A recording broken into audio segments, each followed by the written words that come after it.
Hello viewers, আসসালামু আলাইকুম।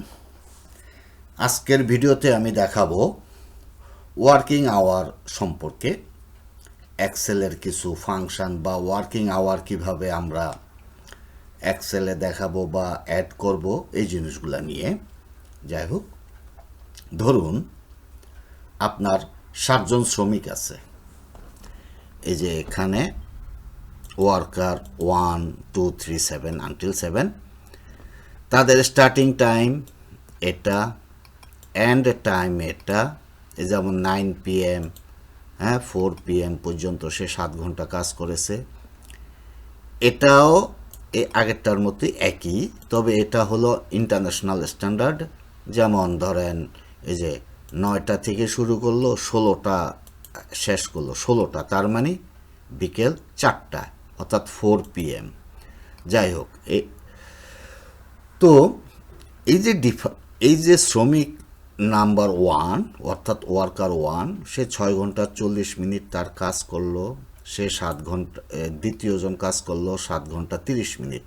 তো এভাবে আসুন আমরা ম্যানুয়ালি যদি এখানে লিখি, যদিও এখানে ম্যানুয়ালি লেখার কোনো প্রয়োজনই ছিল না, আপনাদেরকে বোঝানোর স্বার্থে এখানে আমি ম্যানুয়ালটা ইউজ করতেছি। যাই হোক, তো 6 ঘন্টা 40 মিনিট সে কাজ, দ্বিতীয়জন কাজ করলো 7 ঘন্টা 30 মিনিট, 7 ঘন্টা, তারপরের জন 11 ঘন্টা, তারপরের জন 10 ঘন্টা 30 মিনিট, এভাবে তারা কাজ করলো। তো আমরা যদি যোগ করি হয় 175 মিনিট, আর এদিকে হয় 57 ঘন্টা।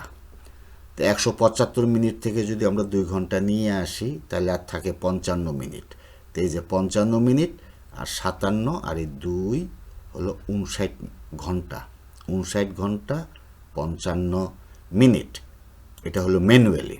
আচ্ছা, তো একটা কথা বলে রাখি, এটা এবং এটা হুবহু এক, কিন্তু একটা ব্রিটিশ পদ্ধতি আর একটা ইন্টারন্যাশনাল পদ্ধতি। আমি দুটোটাই দেখাচ্ছি আপনাদেরকে। যেমন AM PM যদি ইউজ করেন তাহলেও কি হবে, আর যদি ওইটা না করে যেমন সকালে যে ধরুন 9টা থেকে 16টা, সকাল 8:30 থেকে 16টা 20, একই। যাই হোক, আসুন তা আমরা ম্যানুয়ালি যোগ করলাম এইভাবে। তো এখন আমরা যোগ করি। আসুন, ইকুয়াল টু সাম, তারপরে আমরা দেব এটা এভাবে আসা 11 ঘন্টা 55 মিনিট। আচ্ছা, আমরা এটাকে যদি করি,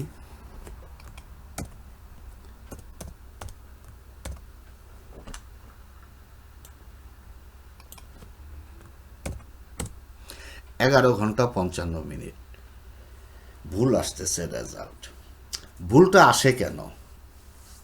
কারণ এখানে আমি ম্যানুয়ালি দেখিয়েছি যে 59 ঘন্টা 55 মিনিট টোটাল ওয়ার্কিং আওয়ার, কিন্তু এখানে ভুল আসতেছে। আচ্ছা, ভুল আসতেছে কেন? এটা আমাদের এখন ফরম্যাটের প্রয়োজন হবে। ফরম্যাটটা কি তাহলে? আমরা এখানে গেলাম, যাওয়ার পরে এই যে এখানে কি আছে, কাস্টম, এই যে মোর নাম্বার ফরম্যাটস, আমরা চলে গেলাম এই যে টাইম চলে গেলাম। এখানে একটা জিনিস লক্ষণীয়, এখানে লেখা আছে ইংলিশ ইউনাইটেড স্টেট। ইউনাইটেড স্টেটটাই যেন সবসময় থাকে। যদি আপনি অন্য কোনো স্ট্যান্ডার্ড দেন তাহলে হবে না। অর্থাৎ এই যে লোকেশন, ইউনাইটেড স্টেট লোকেশনটা দিতে হবে। আচ্ছা, ইউনাইটেড স্টেট লোকেশন দিলাম, আমরা চলে গেলাম যে টাইমে গিয়ে লক্ষ্য করুন এখানে বিভিন্ন ফরম্যাট আছে। এই যে বিভিন্ন ফরম্যাট, এই যে 37, 30 and 55, এই ফরম্যাটটা আপনারা ইউজ করবেন। এই ফরম্যাটটা যদি ইউজ করি, ওকে, লক্ষ্য করুন 59 ঘন্টা 55 মিনিট এসে গেল। তা আমরা এটাকেও যাচ্ছি একই অবস্থা,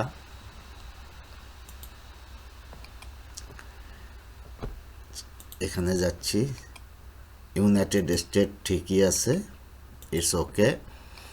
এই যে 37, 30, 55 এই ফরম্যাটটা যদি আমরা দেই, এই যে টাইমিংয়ে গিয়ে ওকে হয়ে গেল। এখন ধরুন যদি আপনার শ্রমিক 7 জন না 700 জন থাকে, সেম ফর্মুলা, তখন আপনি একেবারে 700 পর্যন্ত নিচে গিয়ে যোগ করবেন। 7 জন আর 700 একই কথা, ঠিক এইভাবেই যোগ করবেন। ফর্মুলাটা ওইভাবেই লিখবেন। যেমন ধরেন D10 না দিয়ে দিবেন আপনি 700, ওই পর্যন্ত হবে। বা আপনার যদি শ্রমিকের সংখ্যা হয় 7000, ইটস ওকে, আপনি ওইভাবেই ফর্মুলাটা লিখবেন। যেমন D4 থেকে D7004 লিখবেন। লিখে ফরম্যাট ওটাই দিতে হবে যেটা আমি এখন আপনাদেরকে দেখালাম। আর মনে রাখবেন এখানে মূলত জিনিসটা হলো ফরম্যাটিং। আশা করি আমার এই ভিডিও থেকে আপনারা বুঝতে পেরেছেন। শ্রমিক 7 জন হোক আর 7000ই হোক আর 70,000 শ্রমিক হোক, টোটাল ওয়ার্কিং আওয়ার অথবা একজন শ্রমিকের গোটা মাসের কত ওয়ার্কিং আওয়ার, যে কোনো ক্যালকুলেশন সম্ভব এইভাবে। অর্থাৎ এখানে মূল বিষয়টা হলো ফরম্যাটিংটা। এই ফরম্যাটিংটা ঠিকমতো দিতে পারলে অটোতে সমস্ত রেজাল্ট এসে যাবে এবং নির্ভুলভাবে। যাই হোক, আশা করি আপনারা উপকৃত হবেন। আমার এই ভিডিওটি ভালো লাগলে লাইক দিবেন, মন্তব্য করবেন ইত্যাদি, হোয়াটএভার। তা আজকের মতো এখানেই রাখি, আবার দেখা হবে পরবর্তী ভিডিওতে। আল্লাহ হাফেজ।